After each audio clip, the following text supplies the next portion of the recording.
Merhaba arkadaşlar. Kulaklığınızın birinden fazla ses veya işte birinden normal ses, birinden az ses geliyorsa neler yapabileceğinizi göstereceğim. Rehber niteliğindeki bir video hazırladığımızı düşünüyorum. Şimdi gelin sizlerle bu bilgileri paylaşayım. Şimdi arkadaşlar önce yapacağımız şey birinden fazla birinden az geliyorsa telefonumuzun kendi ayarlarıyla alakalı bir kontrol sağlayacağız. Bunu aşamaya geçtikten sonra ise fiziksel bir kirlenme olabilir. Onu şimdi size canlı canlı göstereceğim ve neler yapılabileceğini anlatacağım. Şimdi burada Xiaomi telefonumuz var, Samsung telefonumuz var. İkisinde farklı farklı. Yapacağımız ilk iş, eğer kulaklığımızın birinden ses az geliyorsa, yani randımanlı bir ses alamıyorsak, Xiaomi telefonda buradan ayarlar kısmına geliyorsunuz arkadaşlar. Ayarlar kısmına işitme yazıyorsunuz. İşitme. İşitme yazdığınızda bakın ek ayarlar, erişilebilirlik, işitme bölümüne geliyorsunuz. Burada ses dengesi diye bir bölüm var. Ses dengesi bakın sol ve sağ yazıyor gördüğünüz gibi sol ve sağ. Şu an bunun ortada olması gerekiyor. Eğer ki burada olursa sol tarafın sesini kısıyor. Eğer sağda olursa işte sağ tarafı açıp solun sesini kısıyor. Yani bu iki kulaklık arasındaki dengeyi telefon içerisinde ayarlar kısmından buradan ayarlayabiliyorsunuz. Bakın işitme bölümünde. Burayı ne yapıyoruz? Orta kısma getiriyoruz. İlk kontrol sağlayacağınız yerlerden bir tanesi burası.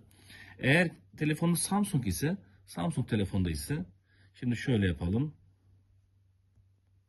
Samsung'da ise geldik yine ayarlar kısmına geliyoruz. Ayarlar kısmında bu sefer duyma diyoruz. Samsung telefonda duyma diyoruz arkadaşlar. Xiaomi'de işitme, Samsung'da duyma. Duyma desteği bölümüne geldiğinizde şöyle bakıyoruz. Duyma desteğini tıklıyorsunuz. Daha sonra aşağı doğru geldiğinizde bakın burada bağlı ses diyor. Telefon hoparlörü bağlı ses. Bakın kulaklık simgesi var. Burada da yine sol ve sağ olarak ayrılmış. Solu tıklarsanız solun sesini kısar. Orta her ikisini dengeli bir şekilde getirir. Sağ yaparsanız sağın sesini kısar. Soldan yüksek ses alırsınız. Yani burayı ortada olup olmadığını kontrol edin. İlk bu aşamadan ilerleyin. Buraya baktınız. Burada herhangi bir sorun yok.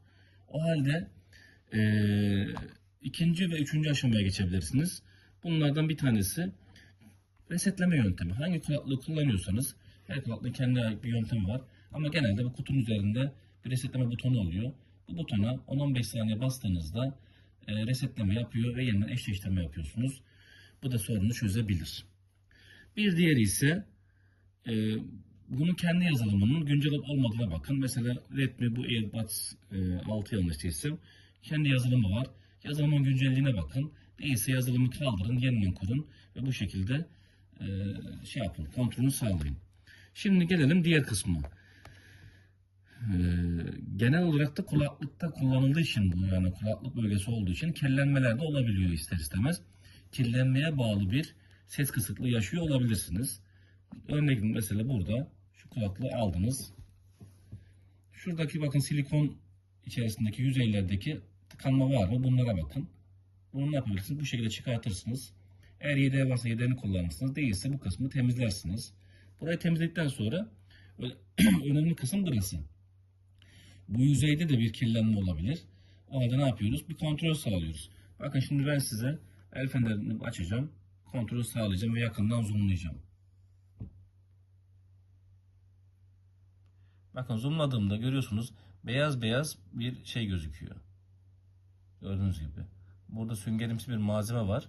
Bunun yüzeyinde bakın beyaz beyaz şeyler gözüküyor. Bunlar ne yapıyor? Ses kanallarını aslında tıkamış oluyor. Bu da size cızırtılı bir ses veya işte net olmayan ses veya işte yüksek yoğunlukta kir varsa bu biraz temiz şu an aslında çok fazla yok ama hafif bir cızırtı alıyorduk, bundan temizleyeceğiz. Böyle bir sorunlara sebebiyet verebilir. Şimdi burada yapacağımız işlem bu yüzey hassas olduğu için bu yüzeyle alakalı eğer ki çok böyle aşırı kir yoksa böyle ufak tefek bir iki tane gördüyseniz siz de böyle aşırı bakabilirsiniz yakından. Yumuşak bir dış fırçası ama çok yumuşak olması lazım. Bu yüzeye hasar vermeden almanız gerekiyor. Eğer ki onunla başaramadınız o halde böyle daha katı bir şey olursa kirlenme varsa biraz daha böyle şeyse yine çıkaracak pozisyondaysa oyun hamuru tarzı şeyler var. Onları yine böyle hafiften dokunarak da buradaki pisliği almaya ve kiri almaya çalışabilirsiniz. Çok aşırı katılaşmışsa o zaman mecburen bir işte alkol tarzı bir şeyle yumuşatarak almaya çalışmalısınız arkadaşlar. En son ihtimal böyle şey gibi düşünün, kürdan tarzı bir şey ama biz bunu çok tavsiye etmiyoruz çünkü bu yüzeyin hasar görmesi kulaklığınız belki de kullanılamaz ya da daha verimsiz hale getirecektir. Bununla alakalı kısmını da size bırakıyoruz. Kulaklığınızın durumunu değerlendirip nasıl müdahale edeceğinizi size bırakıyoruz. Son olarak da şunu da söyleyeyim. Bakın burada şarj etme durumları var. Kulaklık buradan şarj alıyor. Buralarda da hafiften belki bir oksitlenme olabilir. Burayı da yine bir şekilde temizlerseniz akımı iyi alsın ki yani güzel şarj olsun. Şarj az olmasın. Belki bu tam şarj oluyor. Belki bu az şarj oluyor. Ona bağlı bir ses durumu da olabilir. Onun için bu noktalarda temizliğine bakarsınız. Yine bu noktada bakın. Bağlantı yüzeyleri bunlar. Bu kısmın kontrolünü sağlarsanız olur diye düşünüyorum. Toparladığım bilgiler bu şekilde arkadaşlar. Önce telefon, daha sonra bu kutu üzerine yoğunlaşıp sorunu çözüyoruz. Evet. Anlatacaklarım bu kadar. Yorumlar kısmında kimler nelerle karşılaştı ve nasıl bu sorunu çözdü? Bu anlattığımın dışında farklı yöntemler var mı? Yorumlarda buluşalım arkadaşlar. Videomun faydalı olduğunu düşünüyorsanız da emeğimizin karşılığı olarak videomuzu beğenin. İmkanınız varsa paylaşın arkadaşlar. Saygılar, selamlar.